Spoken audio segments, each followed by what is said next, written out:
Education point channel पर आप सभी का स्वागत है। मेरा नाम है दीपक शौरान। आज हम चैप्टर का नाम है वह कंबशन एंड फ्लेम। कंबशन किसे कहते हैं? कंबशन को अगर हम जनरली बात करें तो किसी भी चीज़ के जलने को हम कंबशन कहते हैं। Means burning of a substance और a material is called combustion. किसे कहते हैं कंबशन? अगर कोई भी चीज़ जल रही है, जैसे आप देख पा रहे हैं ये कैंडल्स है, कैंडल जल रही है, तो इनका क्या हो रहा है? कंबशन हो रहा है। तो इसे क्या कहेंगे? The burning of a substance is called a combustion. अब अगर हम साइंस की भाषा में बात करें कि कंबशन किसे कहते हैं, ये तो हमने जनरली बता दिया कि अगर कोई भी सब्सटेंस या फिर वो मटेरियल जलता है तो उसे उस सब्सटेंस का कंबशन कहते हैं। लेकिन अगर साइंस की भाषा में बात करें तो कंबशन किसे कहते हैं? कंबशन एक केमिकल प्रोसेस होता है जिसके अंदर कोई भी सब्सटेंस या फिर कोई मटेरियल ऑक्सीजन के साथ रिएक्ट करके वो हीट दे और लाइट दे, तो उस प्रोसेस को कहते हैं combustion. Combustion means a chemical process in which a substance reacts with oxygen to give heat and light is called combustion. Means कोई भी सब्सटेंस अगर वो ऑक्सीजन के साथ रिएक्शन करके हमें हीट और लाइट दे, उस प्रोसेस को कंबशन कहते हैं। अब किसी भी सब्सटेंस के जलने के लिए हमें किस चीज़ की आवश्यकता होगी? ऑक्सीजन की, क्योंकि ऑक्सीजन क्या है? स्पोर्टर का काम करता है। अगर किसी भी इन्वायरमेंट पे अगर ऑक्सीजन है नहीं है तो फिर वहां पर किसी भी सब्सटेंस का कंबशन नहीं हो सकता। अब इसके दौरान जो हीट और लाइट निकलेगी, तो लाइट किस तरह निकलेगी? आपने देखा होगा कि अगर कोई भी सब्सटेंस या फिर कोई मटेरियल जब जलता है तो उससे क्या फ्लेम या फिर ग्लो निकलती है। जैसे आप देख पा रहे हैं यहाँ पे एक कैंडल है, मैंने एक कैंडल जला दी। अगर एक कैंडल जला दी तो इसके ऊपर आप देख पा रहे हो क्या फ्लेम। फ्लेम से क्या होगा? हीट भी मिलेगी और यहाँ से लाइट भी मिलेगी, क्योंकि अगर जैसे हम हमारे घर में कैंडल जलाते हैं तो उससे रोशनी भी आती है और जो उसके आसपास का इन्वायरमेंट है या फिर उसके आसपास की जो एयर है उसका टेम्परेचर हाई हो जाता है। मीन्स वहाँ पे उसको हीट मिल रही है। अगर मैं कंबशन के एग्जाम्पल्स की बात करूँ तो एग्जाम्पल हो जाएंगे जिस तरह बर्निंग ऑफ वुड। अगर हम किसी भी लकड़ी को जलाते हैं तो उससे हमें क्या होता है? हीट भी मिलती है और लाइट भी मिलती है। बर्निंग ऑफ चारकोल, चारकोल से भी हमें क्या मिलता है? हीट मिलती है और लाइट मिलती है। लेकिन जो वुड होता है, वुड से हमें लाइट एज ए फ्लेम मिलती है। मीन्स एज ए फ्लेम मिलेगी तो क्या होगी? उसकी अमाउंट ज़्यादा होगी। लेकिन जब हम चारकोल को जलाएंगे तो उसके अंदर जो लाइट होगी वो in the form of glow होगी। मीन्स बहुत ही कम अमाउंट में लाइट मिलेगी। ये तो हो गया कंबशन क्या होता है। अगर बात करें हम कंबशन ऑफ मैग्नीशियम, मीन्स अगर मैग्नीशियम का हम कंबशन करेंगे तो उससे हमें क्या क्या मिलेगा? मैंने कोई मैग्नीशियम रिबन लिया, ये देख पा रहे हैं आप, ये क्या है कि ये मैग्नीशियम रिबन है। जैसे हम इसको जलाएंगे तो क्या होगा? मैग्नीशियम ऑक्सीजन के साथ रिएक्ट करेगा और ऑक्सीजन के साथ रिएक्ट करेगा तो इसके साथ मिलकर अपने क्या बनाएगा? मैग्नीशियम ऑक्साइड, हीट और light. Means when A magnesium ribbon is heated, means इसको जब गर्म किया जाता है तो इट स्टार्ट्स बर्निंग। अगर कोई भी चीज बर्न होगी तो इसका मतलब उसका क्या हो रहा है? उसका कंबशन हो रहा है। और जब ये बर्न करेगा तो उसके बाद मीन्स ये जलेगा तो इससे क्या होगा? ऑक्सीजन के साथ कंबाइन करके ये मैग्नीशियम ऑक्साइड बना देगा और liberates heat and light. Means इससे हीट और लाइट निकलेगी। तो ये हो गया कंबशन ऑफ मैग्नीशियम। अगर इसी तरह मैं बात करूं कंबशन ऑफ चारकोल की, चारकोल क्या होता है? चारकोल मेनली एक कार्बन सब्सटेंस होता है। मीन्स इसके अंदर जो मैक्सिमम अमाउंट है वो कार्बन की होती है या फिर मैक्सिमम क्वांटिटी किसकी होती है? कार्बन की होती है। अगर मैं किसी भी चारकोल को अगर किसी चिमटे या फिर किसी टोंग से अगर मैं पकड़ता हूँ और उसको कोई भी फ्लेम है, मान लिया ये आग जल रही है, ये फ्लेम्स है, और इसके पास अगर मैं कोई चारकोल का टुकड़ा लेके जाता हूँ तो फिर क्या होगा? धीरे धीरे ये जलना स्टार्ट हो जाएगा। मीन्स इसका कंबशन स्टार्ट हो जाएगा। अभी आपको बताया था कि चारकोल के अंदर क्या होता है? चारकोल के अंदर कार्बन होता है। कार्बन क्या करेगा? ऑक्सीजन के साथ रिएक्शन करेगा। ऑक्सीजन के साथ रिएक्शन करके क्या बनाएगा? कार्बन डाइऑक्साइड बनाएगा और इससे हमें हीट और लाइट मिलेगी। इससे हमें क्या पता चला कि जब जो चारकोल है उसका कंबशन होता है तो उसके दौरान चारकोल के अंदर जो कार्बन होता है वो ऑक्सीजन के साथ रिएक्ट करके कार्बन डाइऑक्साइड बनाता है और उससे हमें हीट और लाइट मिलती है। लेकिन जो लाइट मिलती है उसकी अमाउंट बहुत ही कम होती है in comparison to heat.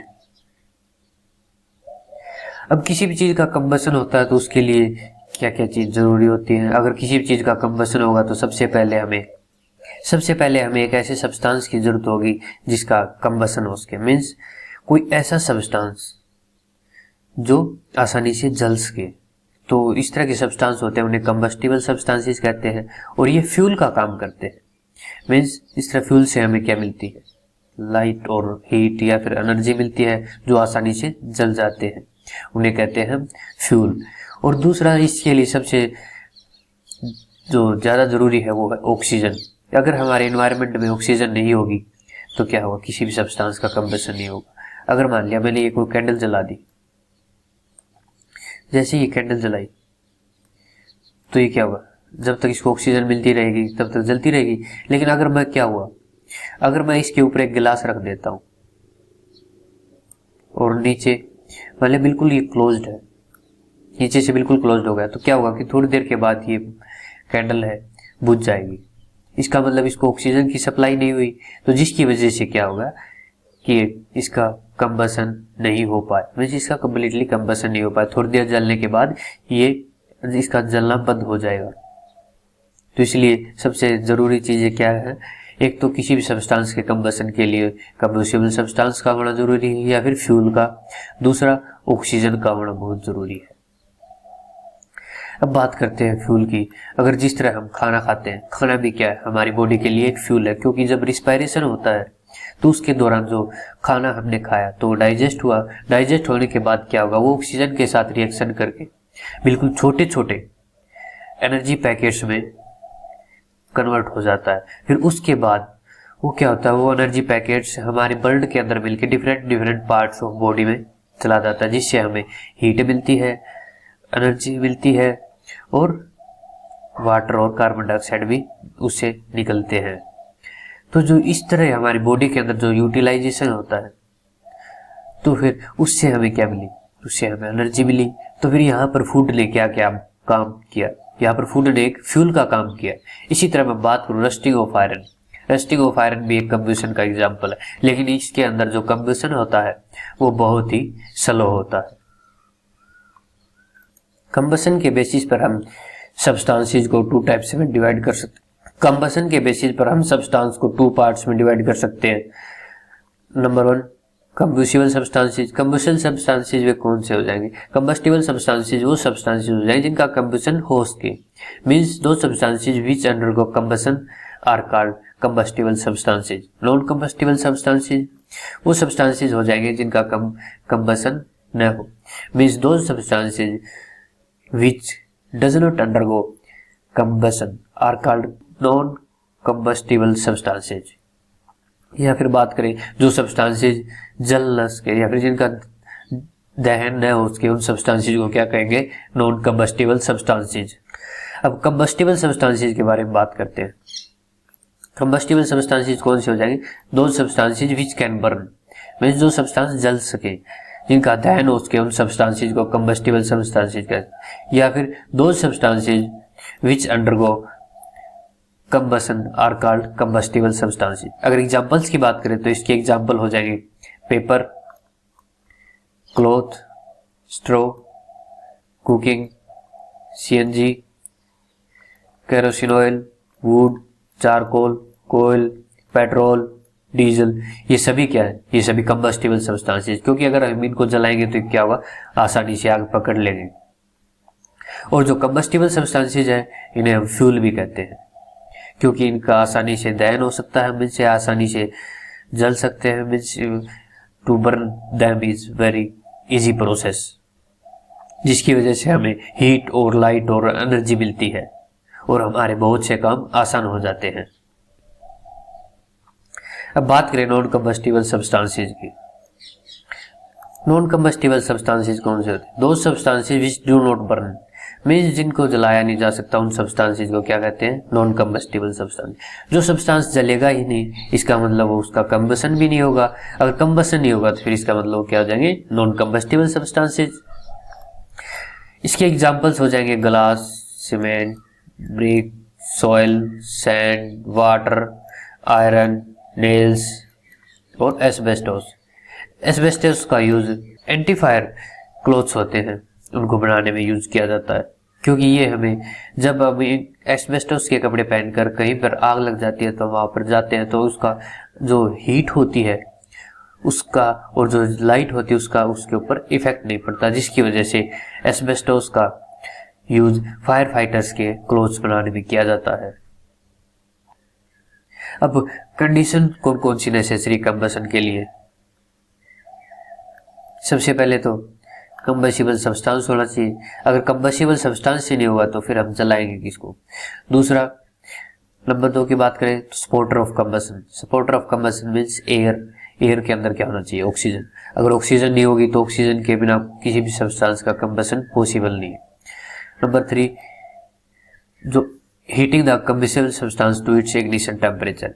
Ignition temperature किसे कहते हैं, अगर कोई भी सब्सटेंस अगर हम उसे जलाते हैं तो वो एक टेम्परेचर के ऊपर जाके, मीन्स एक टेम्परेचर होता है उसके लिए होता है कि उसके ऊपर है वो आसानी से आग पकड़ लेता है।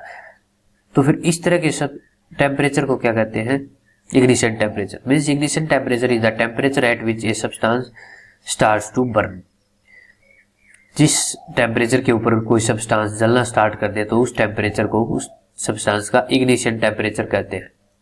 अगर मान लिया लकड़ी है, मैं लकड़ी को गर्म किया, अगर मैंने उसको इग्निशन टेम्परेचर से बिलो रखा, अगर मैंने इसको गर्म किया, इसका टेम्परेचर इग्निशन टेम्परेचर से बिलो रखा तो ये लकड़ी नहीं जलेगी। जैसे ही इसका टेम्परेचर इग्निशन टेम्परेचर से ऊपर चला जाएगा तो फिर ये क्या होगा, जलना स्टार्ट कर देगी। तो फिर इस टेम्परेचर को क्या कहेंगे, इसे हम इग्निशन टेम्परेचर कहेंगे। तो इसलिए जो हीट है, जो भी कंबस्टिबल सब्सटेंस को हम सप्लाई करेंगे उसको इस तरह सप्लाई करना है कि जो कंबस्टिबल सब्सटेंस है उसका टेम्परेचर इग्निशन टेम्परेचर से ज्यादा हो जाए। ये तो होगी कंडीशंस जो नेसेसरी है। अब ignition temperature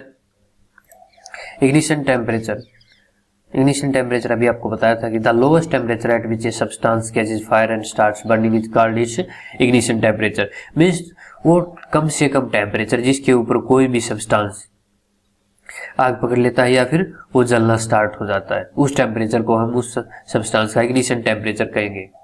A combustible substance can not catch fire as long as its temperature is lower than its ignition temperature.